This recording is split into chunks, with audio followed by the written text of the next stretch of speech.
Hey, what's going on, you guys? This is Chad. Today I wanted to show you how I have my studio set up with the iPhone 12 Pro Max and all the different devices that I use, from my lighting to my audio to how I edit it. So let's get started. I'm going to use this iPad here just to record the video. So while I'm recording here on the iPhone 12 Pro Max using the back camera, I'm actually using the camera app on my Apple Watch, which you can see I use it for framing so that I know what the shot's going to look like, and it does have a record button right on it. So to frame the shots, I just put the phone right there in the stand. I get up my Apple Watch, I put the camera app on, and I click record. It seems to work really good. So you can see how I have this set up. You can see that I'm using this Altura. This is a monopod with 16 different extensions on it. The one that I'm using here lets you use your phones, which is really cool. I'll leave a link down below for any of these items that you're interested in for more information or where you can buy those. Also, I'm using these studio lights. I have two of them typically that I have pointed at me. These are the Fovatech Studio Pros. They work really good. I only have one set up right now because I'm actually using the lighting from the left side. So if I put one typically over here in the other corner, it would just be a little too bright.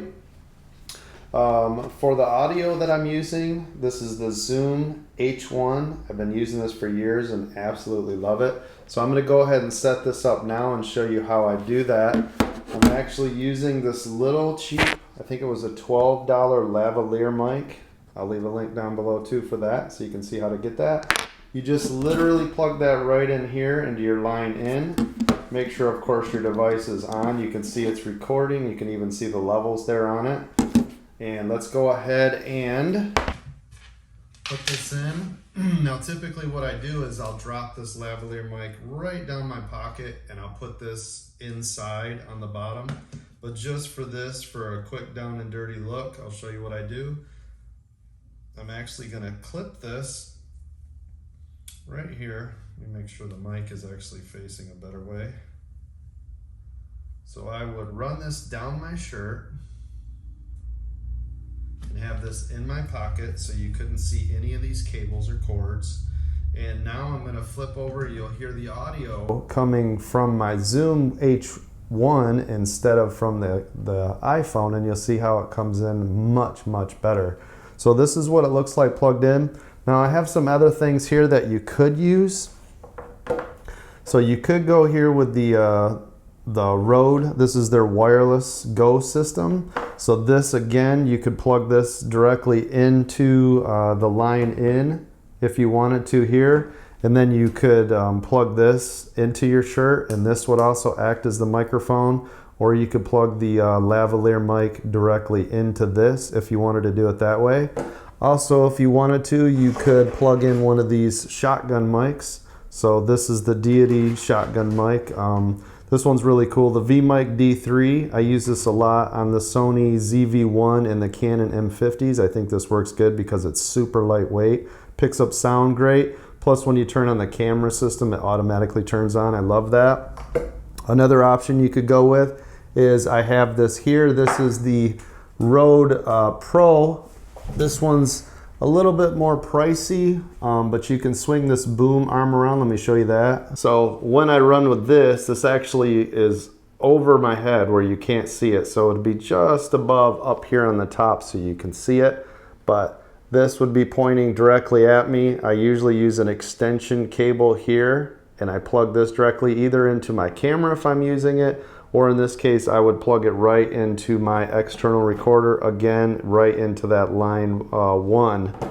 Now, as far as editing goes, I'm using the brand new MacBook Air. This is the M1 processor, which so far is just running fantastic. Highly recommend it. I'm also going to leave a link right up here on the top where you can check out more information on that, my 1-week review. I do have a full review coming for that, so if you'd like to see that, make sure you click that thumbs up and subscribe so you're notified when that comes out. But I'm using Final Cut Pro directly on the MacBook Air, and I will do a video of how it is editing on the system. So again, I've got the iPhone 12 Pro Max one studio on me on one side. I'll typically have this in my pocket. So the Zoom H1 will be in my pocket, recording off the lav mic that you can see here. So this is the audio you're gonna get. And then I'm gonna edit over here with my MacBook Air. I'm actually gonna put all this together right now, and I'll edit it on the MacBook Air, and you'll get to see exactly what that looks like. And I'm gonna leave a link down in the bottom where you can actually see me editing this video if you're curious how that is. So if you guys have any questions or comments, make sure you leave them down below. It seems like audio is the biggest question that I always get. How do you get better audio? So there are just tons of, you can use one of these little micros, you can use more of the shotgun style, or again, you can use the ones with the boom arms like this. And I've seen other people, if you wanted to, in GarageBand, you could actually hook up, you know, like a Blue Yeti that I have here on the Rode Pro mic stand. You could plug it directly into that. And if you wanted to, you could plug that directly into your MacBook or your iPad Pro or iPad and record the audio in GarageBand and then put it right into, of course, Final Cut Pro. Now the other way you could go, I'm using it, but you could use your iPad and record just like I'm doing here, as you can see, and you can also edit with LumaFusion, which I highly recommend if you're gonna do that. I actually started my channel using an iPad and iMovie 5 years ago, so it can be done and it works really good, especially now with the new tools that they have. But so that's everything in a nutshell. Again, if you would do me a favor, click that thumbs up and subscribe. I really do appreciate it. I hope you guys enjoyed this, and I'll see you all on the next video.